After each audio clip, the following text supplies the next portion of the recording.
Espero que ya se acepte para la posteridad que los juegos no son arte, pero este juego lo considero una obra de arte de la primera década de este siglo. Pasemos a resolver esta paradoja. Una de las problemáticas que han desviado la mirada a toda clase de analistas y críticos de aficionados a serios es la interrelación de sus componentes, lo audiovisual, el juego como tal, entre videojuego, narrativa, banda sonora, gráficos y los más superfluos. Hablan de compañías, consolas, ediciones y precios. El craso error es perderse en toda clase de aristas, no puedo culparlos del todo, me ha tomado tiempo en llegar a una conclusión satisfactoria, incluso este video salió de otro llamado Epistemología sobre videojuegos. Aquel video nació para definir lo que gusta del juego al jugador, si es posible replicarlo a otros, y un método analítico sobre videojuegos. Durante mucho tiempo llamé al arte como algo inútil, improductivo, e inservible, mientras hoy puedo decir con firmeza lo contrario, podría ponerme de sibarita y hablar de grandes obras para este cambio. Pero uno de los medios que cambiaron esa percepción fueron los videojuegos, en un momento fue mi único acercamiento al arte. El llamado muralismo mexicano, corridos, y monsiváis que no me inspiraba como algo artístico. Lo peor que me decían, eso era lo mejor que el país podía dar. Viendo esto no es difícil porque llegué a odiar el arte. Parece inútil que hable porque odiaba el arte, pero me hizo reflexionar durante mucho tiempo que era lo bello, y mi carencia de encontrar algo artístico, como lo que hoy es fácil de buscar una imagen de Caravaggio y apreciar la muerte de la Virgen, y cómo cambió la historia del arte mientras tenía que conformarme en ver esas piedras casi esféricas. Eso era lo más artístico que llegué a ver.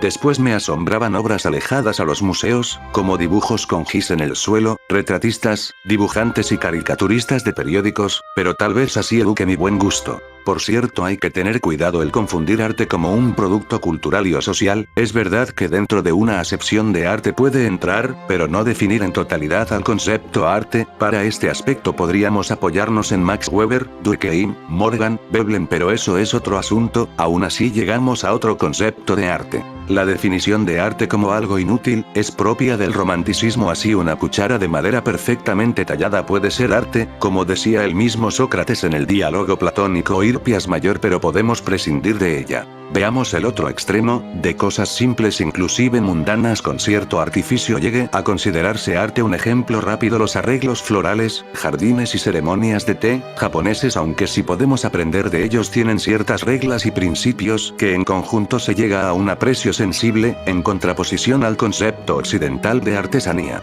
Fotografía, cómics, diseño, tipografía, considerados arte menores, igualmente producen un impacto sensible al sujeto. Es gracioso que estas tengan presente principios más claros, que las artes mayores oscurecen. Se equipara el videojuego con las 7 bellas artes, la literatura, específicamente la narrativa, es la primera a tomar en cuenta, así la cinemática y la música, y en menor medida pintura, danza, escultura y arquitectura, aunque todas estén presentes, pintura en los sprites, escultura en todo objeto tridimensional, y arquitectura en los escenarios. Así algunos caen igualar al medio con la esencia. No todo dibujo, escrito, foto, es arte. El medio no puede ser el que lleve al arte. Ser arte la tela de algodón a la pintura, el papel de un dibujo, la piedra a la escultura. Para no entrar en discusiones bizantinas interminables de estética, hablemos que comparten armonía, ritmo, composición, que se resume en proporción, y al mismo tiempo expresan ideas. Veamos, la animación nació junto al cine, el cine como séptima arte tomó posición rápidamente. Canuto Rachiotto y sus teóricos ya lo defendían en 1923.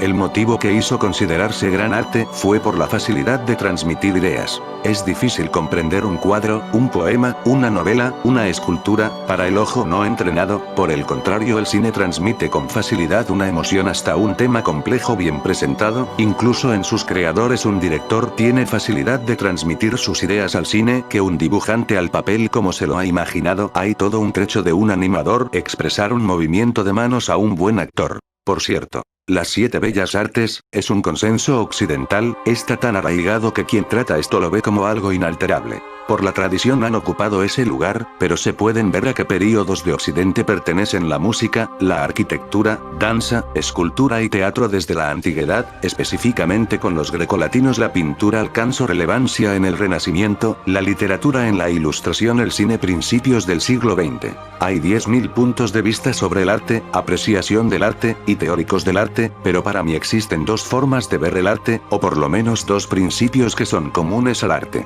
La proporción y lo sublime. La proporción, aunque también le llamo una forma objetiva de ver el arte, sea visible o no a simple vista, siempre tiene una proporción, ya sea geometría, composición, 3/3 o el llamado número áurico, digamos la proporción en el sentido de León Battista Alberti. Y la otra una subjetiva, lo sublime, o ese éxtasis, ese patos o sentimiento y o emoción extrema que pueda dar una obra de arte, sea solo para una persona o para una generación. Se dice que el arte es un consenso en el tiempo por varias generaciones, pero diría que es más un simple consenso de perspectivas diferentes que juzgue con agrado sin importar el tiempo. Algunos llamados grandes artistas es posible que la fortuna les ayudara para estar en el lugar adecuado, y quién sabe cuántas otras obras de arte se han perdido la humanidad por no estar en ese lugar. Por ejemplo, Fidias, amigo del mismo Pericles, la riqueza y poder de un romano mecenas, un Delacroix, pintor del mismo Napoleón, o el llamado arte moderno que abunda en los museos financiado por grandes grupos económicos.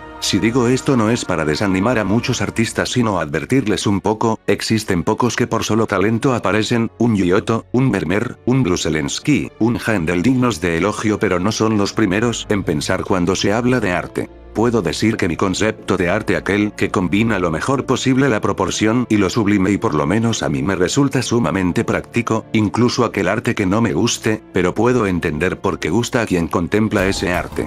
Teoría del videojuego. Las reglas son condición necesaria para un juego existir, evidentes como apenas perceptibles, así se puede jugar el ajedrez sin piezas y tablero o resolver el cubo Rubik memorizando sus colores más cercano a la lógica, ética, derecho.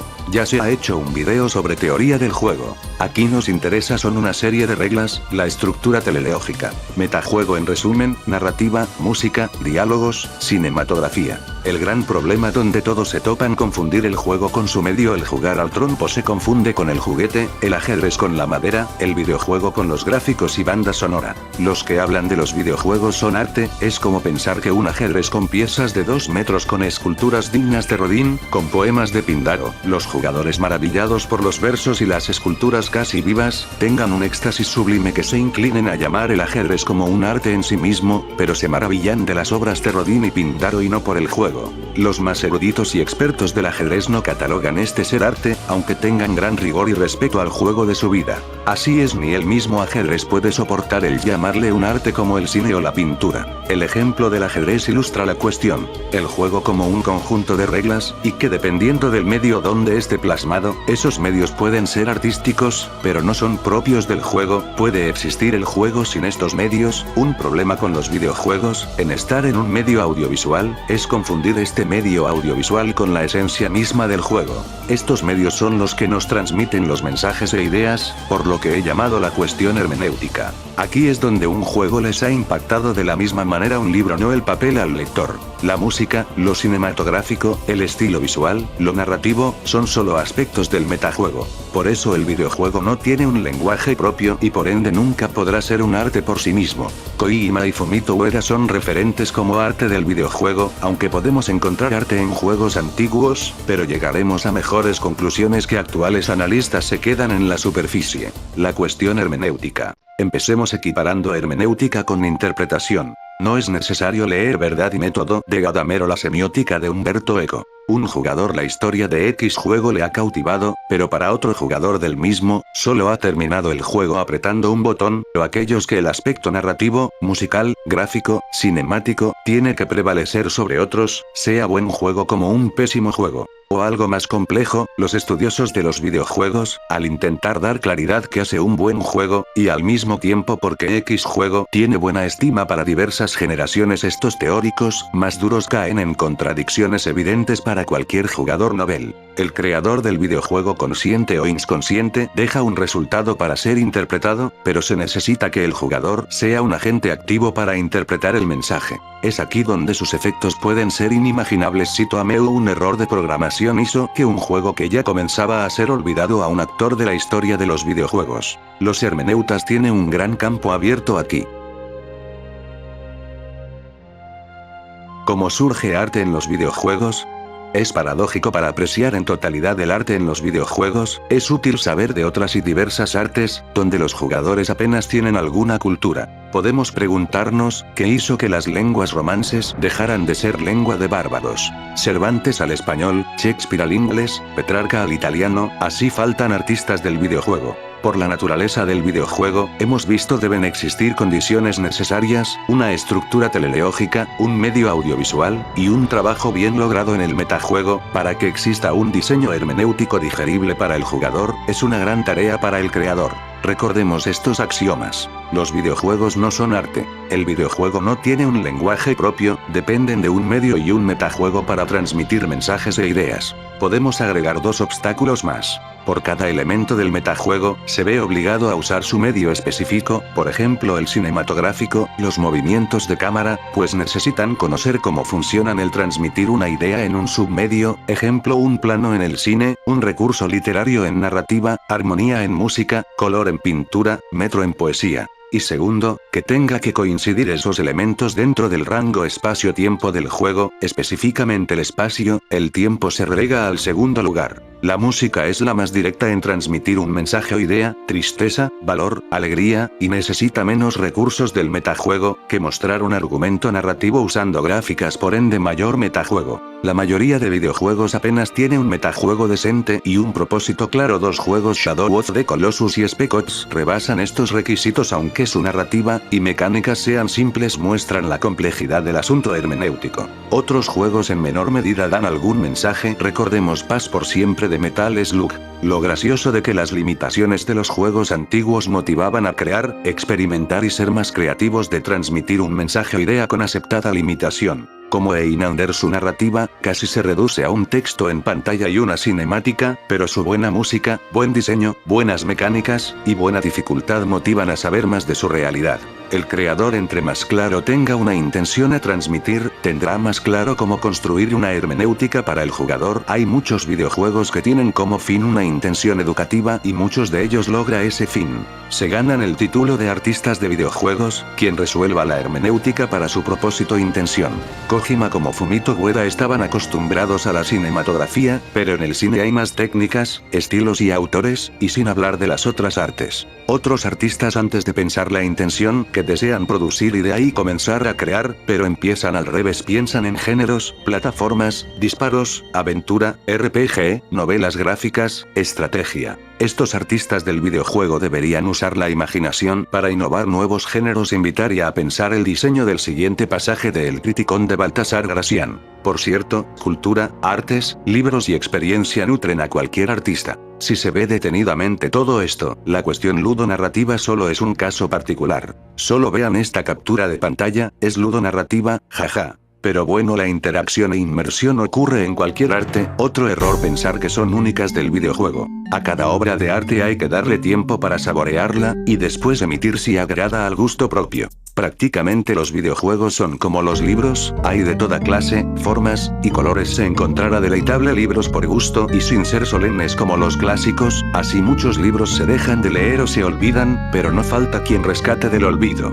En pleno 2020, muestro juegos que vuelvo a ellos con diferentes razones. Por gusto propio podría reseñar un juego actual, pero prefiero dedicar ese tiempo a teorizar sobre el videojuego. Se habla de la obra del arte total de Wagner, como símil al videojuego, algunos de ellos se olvidan que el mismo Wagner se decantó al final a la música como el organizador de su imitación de teatro griego. Me pregunto si Wagner conocía a Pintaro y su poesía coral. Nunca existirá el ciudadano Kane del videojuego y la respuesta es simple. Orson Welles hizo una buena película, pero también unió e innovó técnicas del cine de su época y las explotó. En el videojuego, por su propia naturaleza teleológica, no puede abarcar toda clase de juegos al mismo tiempo, incluso apuesto que ya han juegos que han sido parteaguas de una época solo que hoy apenas se acuerdan de ellos. Nadie recuerda Dune, inspirado en una novela, dio paso a los juegos de estrategia, y no solo hay uno sino varios ciudadanos Kane del videojuego. A veces pienso que la piratería será la única solución de conocer y emular juegos a futuro. Se dice que el arte es subversivo, pero también ha sido utilizado como propaganda. Recordar un poco cómo Roma invadió Grecia, y Roma fue invadida por la cultura griega. Agradezco a Roger Ebert comenzar la polémica de videojuegos y terminarla hoy aquí. Si me agrada haré otros vídeos de los puntos nodales aquí sintetizados, como tomar la estética de Hegel como requisito para hablar de arte y videojuegos. Este video es una catarsis, una pequeña deuda, por todos aquellos juegos pirateados que tuve y tendré. Muchos enseñan sus consolas, sus anécdotas, sus partidas, pero contribuyó teorizando un poco y algunas reflexiones que puedan servir a quien les fuese de utilidad.